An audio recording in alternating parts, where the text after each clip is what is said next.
It's the ultimate prepper pantry glow up. Just add water meals, so amazing, you won't want to wait for an emergency to eat them.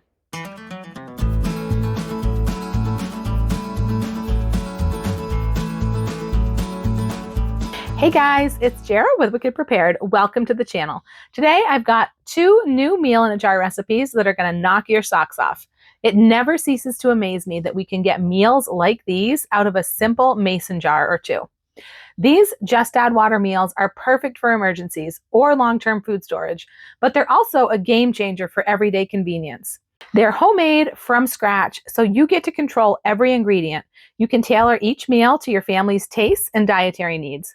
Whether you're prepping for emergencies or just meal prepping for the weeks ahead, these meals make it easy, delicious, and nutritious. The first recipe I'm making today is a chicken broccoli stromboli.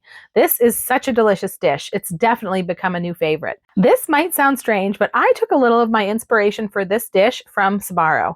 Yes, the mall chain pizza place. Back in the day, my all-time favorite mall food was their spinach and broccoli stuffed pizza.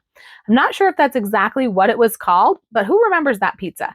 You can't get it anymore, which makes me really, really sad. They do have a spinach stromboli that's kind of similar. I made my filling with chicken, broccoli, and spinach, so it's definitely not a copycat recipe, but it does kind of scratch the same itch. And it came out amazing. You're going to want to have this one on your shelf. Let's get cooking. For this recipe, the filling is going into a wide mouth quart mason jar, and I've got my canning funnel to make that easier. I'm going to give you a few options for the crust here when we're done. My first ingredient is going to be freeze-dried diced chicken, and I'm using a cup of that. These small pieces are going to be great for this recipe because they're going to be spread all throughout. Next, I'm using freeze-dried broccoli. This is one of my favorite ingredients to have for meals in a jar and just to have in my pantry. You can see it's the full broccoli florets, and it's just a great thing to have because how else would I be able to have broccoli in my pantry, shelf stable? It doesn't can well. I have seen people can it before. It does not come out well. It's mushy and disgusting, as you can imagine. So this is something that we love having on the shelf. So that's a cup of the broccoli. You can see when you, because freeze-dried food is pretty delicate, you usually end up with some bits and powders in the bottom of your cans or canisters. And I really like to use those. You can use that in broccoli cheese soup, or you can just sprinkle it into things like spaghetti sauce to get some extra veggies in there. It's really great to use. But I went with the whole florets in this filling. Next, I'm using some freeze-dried chopped onion. A quarter cup of the onion. And next, some freeze-dried chopped spinach. Now you can see I like to keep a measuring cup for each canister on top of the canister itself because I like to use a different one for each, so I'm not transferring the flavor of different ingredients between the canisters. And it also makes it easy. If you do meals in a jar, you probably like to make up multiple jars at once. It's really an efficient way to cook and to get meals ready. So having a scoop for each canister and a funnel for each jar makes that super fast and easy. So that was a half a cup of this freeze-dried spinach. I'm going to shake and tap this. It's going to allow the little pieces of onion and some spinach to filter down in among those other ingredients, and it's going to give us more space in the jar for the rest of the ingredients. Next, I am going to add my seasonings. So right here I have a teaspoon of Italian seasoning and a teaspoon of salt. Now you could cut that salt down if you wanted to, if you needed to for your diet. This is not very salty. There's no salt in the chicken that I use, that diced chicken. Unlike a lot of other freeze-dried chickens, that diced chicken has no salt added. Obviously, there's no salt in the broccoli. That's just broccoli, all of the veggies. So there's not a whole lot of salt in that recipe, but that is something you can control yourself. Then I've got a tablespoon of freeze-dried minced garlic. That's a good garlicky flavor. And next, I'm going to add some freeze-dried shredded mozzarella cheese.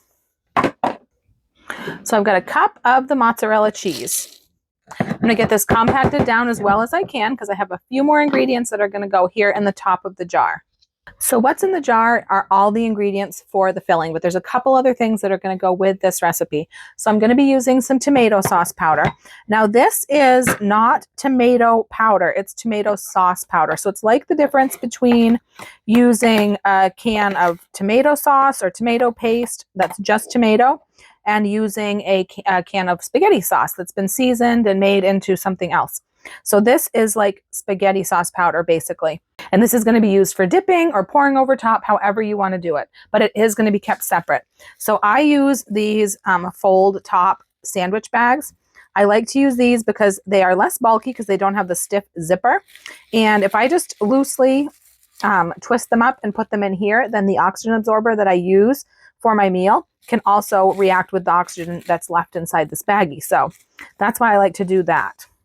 I am using a half a cup of the tomato sauce powder. This is one of my most favorite pantry ingredients to have on hand. It's really so handy because you can mix up the exact amount of sauce you need. So if you have like a kiddo who likes to have spaghetti sometimes and you're not going to use a whole jar, this allows you to make just the amount of sauce you need, or if you need just a little bit of sauce for a pizza or something, you can mix this up thicker or thinner depending on how much water you put in it. If you want it for pizza sauce or pasta sauce, or you want to throw it in a soup and you want it really thin, this is a really, really versatile ingredient. And it also saves you a lot of space in your pantry. It comes in a can about the size of a quart jar, but it holds the equivalent of several jars of spaghetti sauce. So it's really a good space saver as well.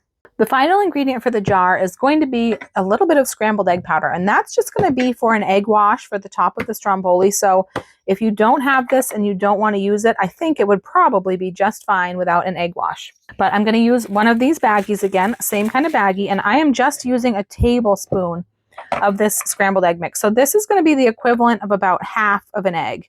So that is another reason why I like to have this scrambled egg mix in my pantry, just like the tomato sauce mix, because I can make up exactly how much I need.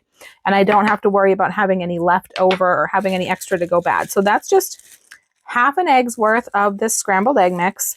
I'm just going to get that bundled up like that and into the jar. And now this jar is ready to go.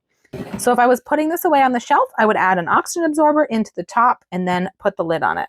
But because I am going to fix this up for you today, I am just going to put the lid on without the oxygen absorber. And now this jar is ready to go.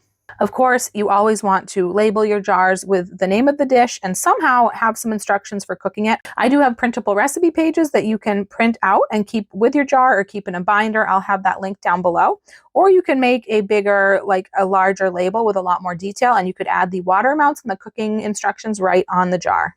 All right, let's talk about the crust or the dough for a minute. Today, I'm going to be using this bread dough mix in a can. This has everything I need, and it's the perfect size. I just need to add water and yeast. This is everything besides the yeast. If you don't happen to have this, then now would be a good time to pick some up because it is on sale, but there's lots of other options that I'm going to give you. I have a homemade bread mix in a jar recipe that is with my sausage lasagna skillet meal in a jar video, so I will link that down below. You could use that as your crust. You could use a couple packages of the like pouched pizza crust mix that you can get at Walmart or at the grocery store. They don't need yeast. They just use, I think, water and oil. I think you'd need 2 packs of those if you were going to do that. And if you're not doing this in an emergency, if you're just doing this for a convenience dinner, you could use lots of different things. You could use refrigerated pizza dough from like a Pillsbury crust. You could use a frozen bread dough. You could even use a blob of like the ready-made pizza dough that they sell in the grocery store, like the deli area. Now let's talk about baking methods for a minute, because if you are using this in an emergency and the power's out, you may or may not have a way to bake. We have several different ways to bake in an emergency when the power's out. So we have a propane camp oven that would probably be the best solution for this. If you have like a wood-fired or a propane pizza oven, that would be a perfect way to bake this dish. You could use a cast iron Dutch oven outside with some charcoal. You'd have to change probably the shape and size of your stromboli and make it more like a calzone or a stuffed pizza, but that would work great. If you don't have a way to bake and it is an emergency, you could do something like make up some flatbreads or some tortillas and use this like a quesadilla filling instead. Or you could probably even make smaller calzones and put them, if you have a large, heavy cast iron pot, you could probably, with a lid, you could get that to be like an oven and you could kind of bake them on top of your emergency stove. So there's lots of different options for this meal. And now I'm going to show you how to fix this up the way that I'm doing it with the bread dough. But let's get started with the filling. This filling comes together so quick and easy, and it's beautiful and delicious. I am going to be using one of these glass Rubbermaid food storage containers. I like doing it in this. I can toss it around. You could really put it in anything that you can seal up, like any kind of plastic Tupperware. I think if you were in an emergency, you probably could even add the water right to this jar and just do it there so that you don't have extra dishes to wash. I'm going to go ahead and open this up, and I'm going to just remove these couple of extra baggies and set them aside because we'll use those later. And I'm just going to dump the contents of the jar into my container here. And I'm going to be using 1.5 cups of cold water. And I'm just going to pour this over gently. I'm just going to take my time and pour it slowly and put it over every different part of the dish. I'm going to start with some of it, and then I'm going to toss this around and just kind of get everything moistened, and it's going to all start absorbing the water right away. I can smell this.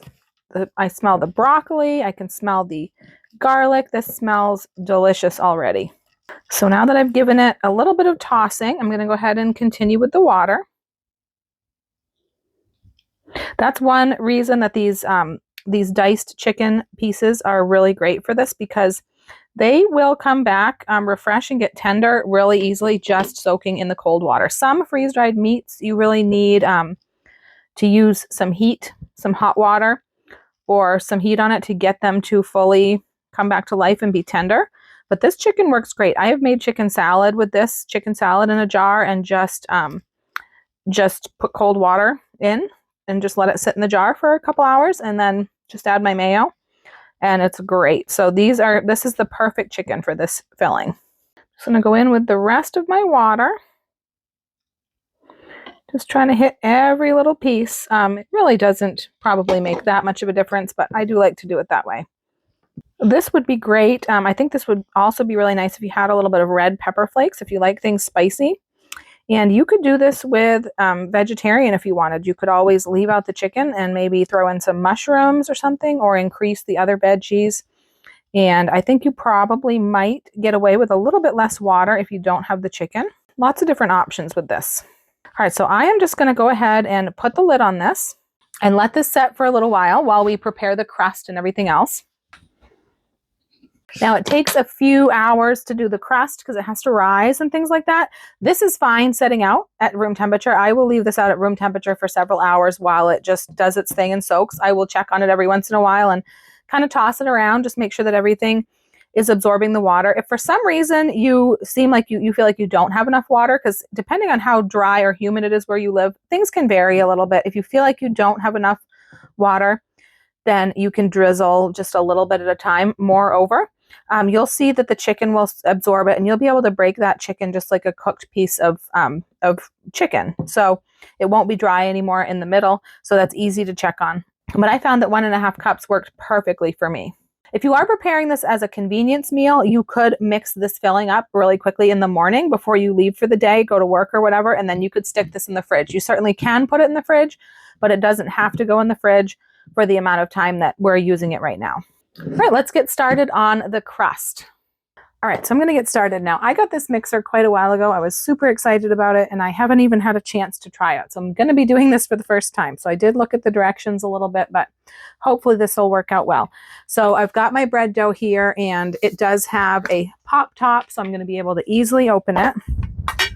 And this has everything in it that I need: the flour, the salt, the fats. It's got the dough enhancers, everything I need. And I've got warm water here. This is about 110 degrees, and it's 1 cup plus 2 tablespoons. So 2 tablespoons more than a cup. I'm going to go ahead and add the water into the bowl.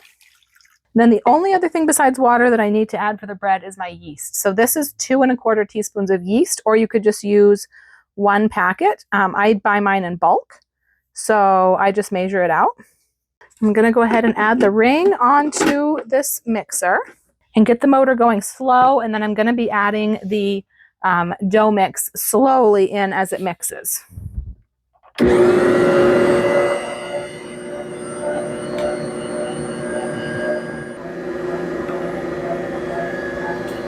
want to add that. I'm going to let this go until it pulls together into a ball, a smooth ball, and then I'm going to let it knead for 5 minutes. All right, so I'm gonna let this knead for 5 minutes and then I'll be right back.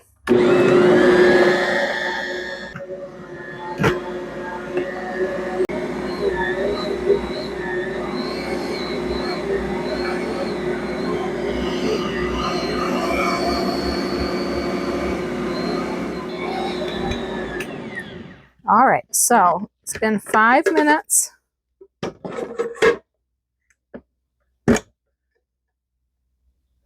I do have this additional, it's a dough hook extender, I think it's called. This was an extra accessory. It might have come with it because I don't remember ordering it separately, but it's supposed to be really good for doing the bread. I'm gonna slide this out of the way just a little bit. I've just got a bowl here that I think will be big enough for that dough. I'm just gonna spray this with a little bit of oil inside the bowl and get out the dough and place it in the bowl. And I am going to spray just a little tiny bit of oil onto the top of the dough. This is just going to make it easier to handle. If you didn't have it, that would be fine. But I usually have oil in my home at all times, and I have plenty in my emergency food storage. So I'm just going to cover this loosely with plastic wrap, and I'm going to put it in a warm place so it can rise until double. All right, let's see how this filling is looking. It's been a couple hours. Oh, it smells amazing. This filling looks amazing, smells amazing. It came back to life so beautifully. This is going to be amazing. So here's a bigger piece of chicken. You can see that that just comes apart and is pretty much all the way tender. This will create a little bit of moisture as it's baking. So as long as it's, for the most part, all the way refreshed, it will be fine in this dish. Now it's time to put our stromboli together. All right, I think it has risen. So what I'm going to do now is just put a little bit of flour on this mat and get my dough out. And I'm just going to shape this into a rectangle about as big as this mat, because I need it at least this big. Might need to get out my rolling pin, but we'll see if we can do it just with stretching. So this mat is 15 inches long. So this is about, and probably 12 or a little more inches wide. I'm not sure, but so that's about the size that we want our dough. All right, I think that's pretty good. I'm going to slit each side about, a third of the way into little slices, just like this. And I'm going to do the same on the other side. I should be making sure I have an even number, but I think that ship has sailed. All right, so that looks pretty good. I'll slide that over here. And here is our filling. This filling smells amazing. It looks amazing, and hopefully it's going to taste amazing. Look at this. Just the right amount of moisture. Everything is tender and refreshed, but nothing is soggy. There's not any extra water. So I'm just going to go ahead and put this filling in this middle section of the dough right here.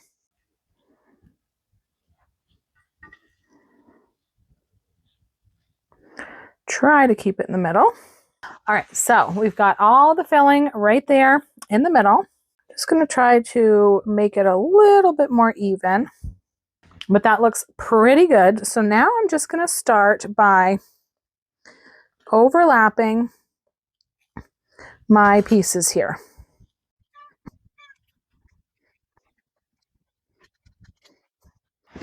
All right, so there is our braid or stromboli or whatever you want to call it.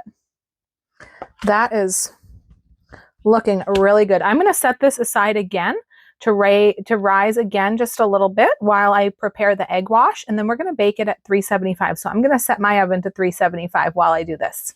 Now I have to go ahead and get this onto the pan. In hindsight, it might have been easier to do this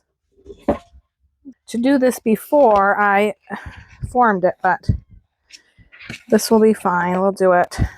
All right, so now that I've got that transferred, take a tip from me and do that before you shape your braid. Don't forget. I'm going to put this in the warm spot so it can rise a little bit more while I get the egg wash ready. I do have my oven set to 375 because that's what we're going to cook it at. All right, so I've got the scrambled egg mix here and just a little bowl. I'm going to put this into the bowl.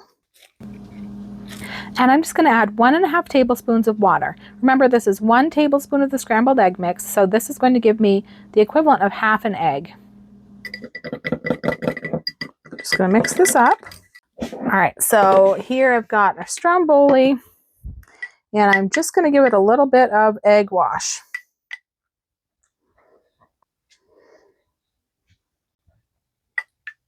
Now, if you want, you could sprinkle this with sesame seeds or Parmesan cheese or anything like that across the top. I'm just going to put it in the oven just like this at 375 for about 20 to 25 minutes until it's all done. All right, I'll see you back in just a minute. While that is baking, I'm just going to whip up the tomato sauce to serve it with. So I've got a small saucepan and I've got my sauce mix.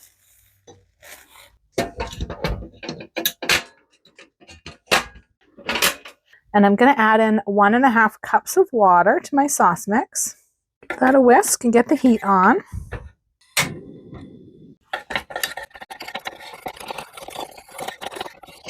Now I'm making this a little bit thicker than the actual recipe for sauce just because it's for dipping, and I thought it would be nice to have it just a little bit thicker than I would if I was pouring it over pasta. I'm just going to bring this to a simmer, which is just about there. And it's already thickened, so just get this nice and hot and just starting to bubble. All right, I'm going to go ahead and turn this off now and just set this aside until we're ready to serve. There it is.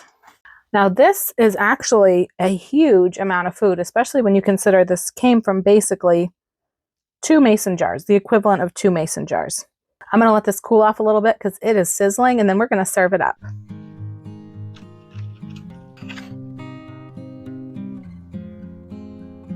Wow, that looks amazing. And I do have a little dish here for some sauce.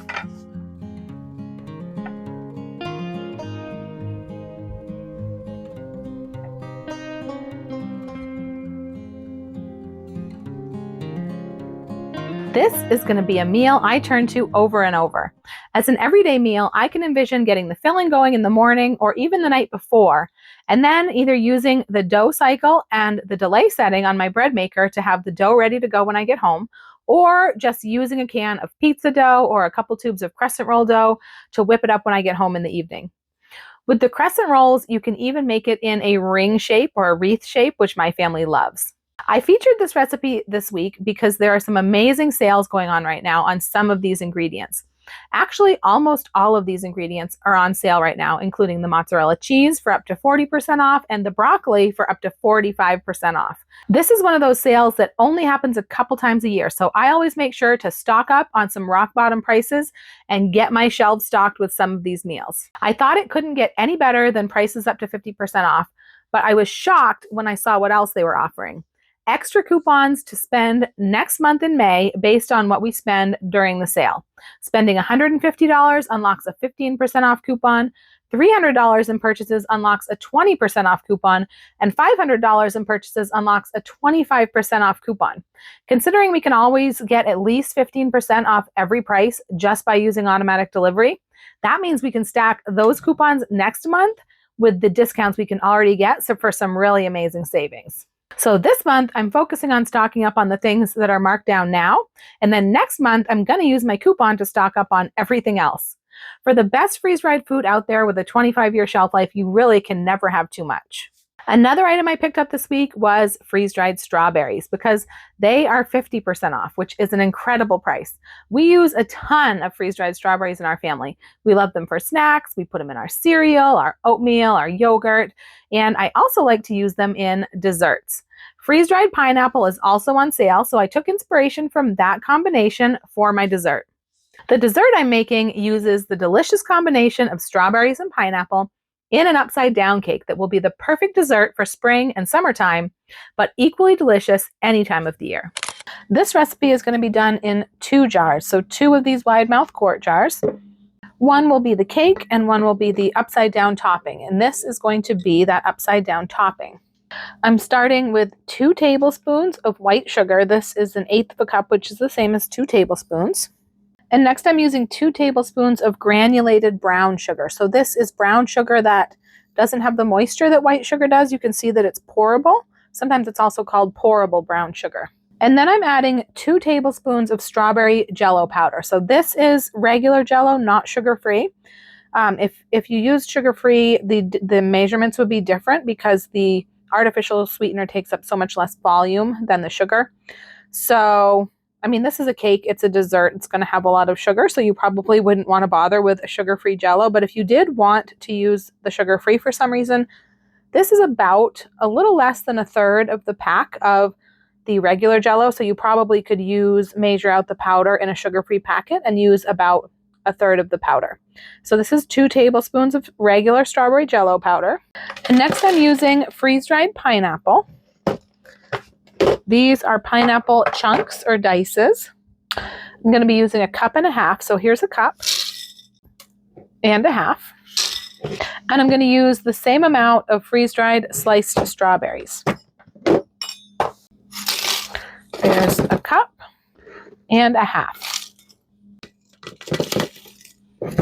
And that is all we need for our upside down topping. I'm going to go ahead and put a lid on this. And this is all ready to go. And now let's get started on the cake jar. I'm starting with 1 cup of sugar.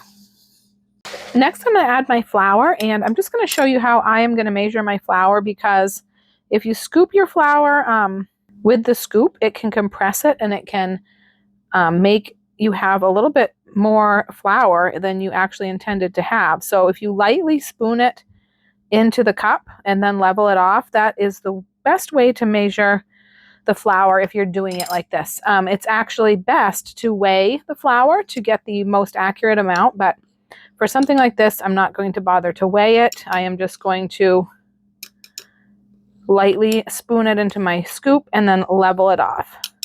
So I've got 1 cup, and then I'm going to do 1 more cup. So 2 cups of flour total. Next, I'm adding some cornstarch. 1/4 cup of cornstarch. Next, I'm adding baking powder, not baking soda, baking powder. And I'm adding 1 tablespoon of baking powder. Yes, that seems like a lot, but it is a tablespoon and not a teaspoon. Sometimes people assume you meant teaspoon, but this is actually a tablespoon. I'm passing it through a wire mesh strainer just because I don't want to leave any clumps. I like to do this with my baking powder and baking soda. You can see there's clumps there. So I can usually grind those down through these wires. There, now we don't have any clumps from baking powder. I do that with baking soda also. You can actually do that with lots of ingredients that tend to clump. Next, I'm adding instant milk powder. 3 tablespoons of the instant milk. I'm adding scrambled egg powder. 1/3 cup of the scrambled egg powder. I'm adding vanilla powder. 1 teaspoon of the vanilla powder. I'm adding 1/4 teaspoon of salt. And finally, I'm adding butter powder. 1/2 cup of butter powder. All right, here's our jar. Now with these baking jars, I recommend vacuum sealing them rather than using an oxygen absorber, at least for right now, because they have a lot of sugar in them, and sugar tends to get rock hard with an oxygen absorber. I'm going to be doing some different experimenting with oxygen absorbers and recipes like these, but I haven't gotten a chance to really do it yet. If you do vacuum seal a jar like this, you want to be careful and put something like a cupcake paper over the top of the powders so that they don't get sucked up into your vacuum sealer. But this is our jar of vanilla cake to go on top of our pineapple strawberry upside down cake. So now it's time to turn these 2 jars into a strawberry pineapple upside down cake. I'm going to start with the filling, and I've got a Pyrex bowl here. I'm just going to open this up and dump it into the bowl. And I'm going to add 1 cup of cold water. I am going to pour it into the jar first, just so that I can rinse out all the extra bits of powder and sugar and jello that are in this jar. And I am just going to stir this around to combine everything and to get the water starting to soak into every bit of fruit.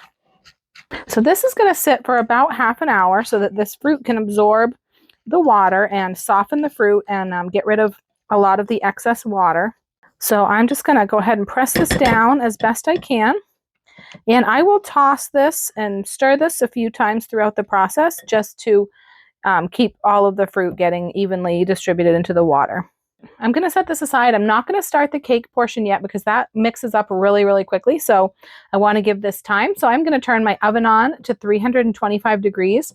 And that's because I'm using a glass pan. So if you're using a glass pan or a dark or non-stick pan, then you would want to have it lower at 325. If you're using like a light colored aluminum pan or something like that, you can do 350. So I'm going to set my oven to preheat and set this aside. Like I said, I will continue to toss it like this a few times throughout the next half an hour while this sits. And then I will be back in 30 minutes. All right, it's been half an hour. You can see that a lot of the liquid has been soaked up here. Not all of it, but a good amount of it. The fruit has gotten a lot softer, and the liquid has sort of thickened up and gotten syrupy. So you could certainly let it sit longer than half an hour, but give it at least half an hour. I'm using a 9x13 pan for this cake, and I am going to give it a little bit of oil spray because there is no butter in this topping, or whatever you want to call that part we're putting in first. There's no butter like there would be in a really traditional pineapple upside down cake, and that would kind of keep it from sticking. We don't have that here, so I'm just going to make sure that this is coated with oil. And now I'm going to go ahead and I'm going to put my fruit layer into the pan. Scrape out as much of the liquid as I can. And I'm just going to spread it around the bottom of the pan, flatten it out, and try to make an even layer. All right, now that this is in an even layer, I'm just going to set this aside while I mix up the cake part. And I'm actually going to use the same bowl for this. That's part of the reason I tried to get as much out as I could and scrape it pretty clean. Now, the old me would never have done this. I would have had to have a clean bowl for every part, but in my old age, I've really started to despise doing dishes. So I decided that it's okay if there's a tiny little bit of strawberry syrup in the cake mix. You'll never even notice. So I'm going to take my cake mix and I'm going to empty it into this bowl. It's going to be kind of a tight fit, but it should work. I have done it in this bowl before. Now I'm going to start by whisking these dry ingredients together just so that everything kind of gets distributed and it can help break up any clumps that might be in here, clumps of butter powder, sugar, anything that may have clumped. All right, that looks pretty good. Now I'm going to add my water. I am doing 1 1/4 cups of water. That should be enough. I might add it slowly just because I am pretty full here. I don't want to make a giant mess while I mix this up. We're going for a sort of a slightly thick cake batter texture. The amount of water and the texture of the batter is really important when you're doing baking mixes like this. If you're not getting the results that you're expecting, a lot of the time it has to do with the amount of water being a little bit off. And it can be different, like I said, depending on where you live, if it's very humid or very dry. And also, different people measure things a little bit differently. And even some measuring cups could be a little bit off. So you kind of need to keep those things in mind whenever you're doing a baking recipe like this. Even just slightly mounding a couple of your ingredients in the measuring cup could really make a difference in the amount of water that you'll end up really needing to get the consistency of a batter that you need. This is looking pretty good. I think I got all my water out. I'm just going to make sure I got all the powder from the bottom of the bowl and the edges. And there's a few clumps of probably butter powder in there, and that's fine. If you see that, you can try to break that up against the side of the bowl, but it's not going to be a really big deal. So you see this consistency. This is pretty much what we're going for. Now my oven is heated to 325, so this is going to be ready to go in once I get the batter in here. I'm going to do it kind of carefully and gently, and I'm going to use this little ladle, and I'm starting by putting batter around the edges of the pan, because otherwise sometimes these fillings will kind of get pushed up the sides of the pan and start to float, which is not what we want. Likewise, if there's too much liquid in your fruit filling, or if your batter is too runny and liquidy, it can also, the fruit can start to float up through the batter. So now we'll just work our way in from the edges to the middle of the cake.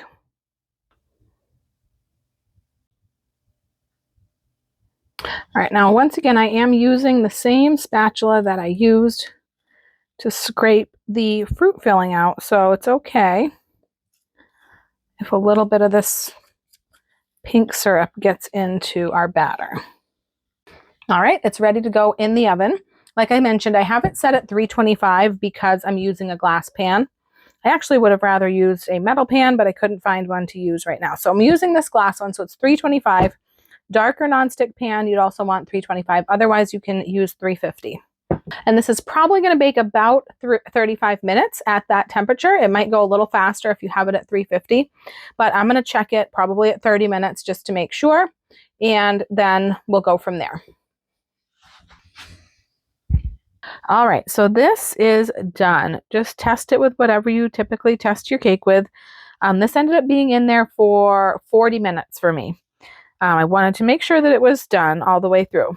Now what we're going to do now is we are going to cool this for 10 minutes and then flip it over and unmold it. It's important that we cool it for 10 minutes or so just to let it start to firm up, but it's also important not to let it go too far past that, because then it'll start to get really firmed up and sticky, that bottom part, and then it's not going to unmold very well. So I'm going to set my timer for 10 minutes and then we'll get working on the cake.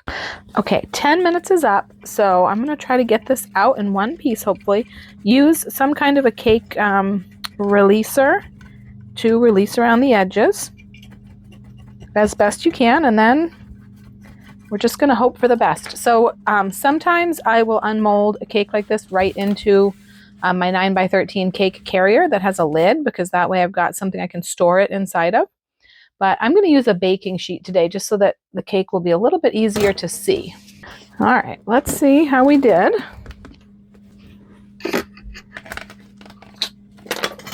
Not too bad. There's usually at least a few little pieces that need to be put back into the bottom of the cake.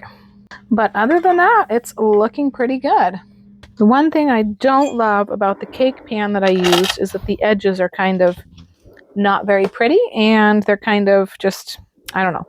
But what you can do is, if you care about that, you can cut off the edges straight down if your pan does that. I have done that sometimes so that it has a pretty edge and not this sort of ugly edge. But this cake is really good served warm, or you can let it cool off and then cut it and serve it.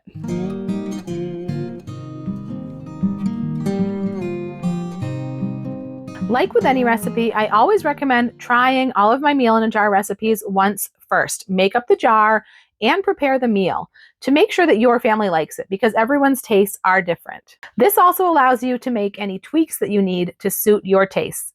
Once you know it's a hit, you can make it up in bulk. It's so fast and easy to just line up the jars on the counter and fill 6 or 10 of them in not much longer than it takes to fill one. Pop in your oxygen absorbers and have quick and easy meals ready to go whenever you need them. These also make great gifts, whether it's for the holidays or for a new mom or a newly married couple, anyone else who could just use a meal. They're great for camping and RVing as well, although you might want to swap the jars for Mylar bags. These meals are so versatile and have so many uses. I can honestly say meals in a jar have changed my life. Check out the notes below the video for direct links to the ingredients and tools I used in this video, as well as any discount codes that I have available for my viewers. Don't forget to check out the huge sale that's happening right now if you're tuning in within the first few days after this video's come out. If you missed out on the sale, you can take steps to make sure that you don't miss out again. To get the best deals on ingredients for these meals, I have a text alert system. I'll put on the screen how you can sign up for it. And then I send you a text whenever there's a new sale so that you don't have to miss out. I also send any coupon codes that come out as soon as they're released. I also recommend you head over to the website and create an account right away, even if you're not shopping right now. Some of the best deals can go quickly, so having that account set up and ready to go can help make sure that you don't miss out. Look for my name and face at the top of the screen to make sure that you're in the right place. We have a web page full of meal in a jar recipes that you can check out and print, as well as a great Facebook community where you can come and ask questions, swap recipes, and share pictures of what you've made. You'll find links for all of that down below as well. If you made it all the way to the end of the video, leave me a broccoli emoji down in the comments and check out this playlist next for even more amazing meal in a jar recipes. I'm Jara with Wicked Prepared. Survive today, thrive tomorrow. We'll see you next time.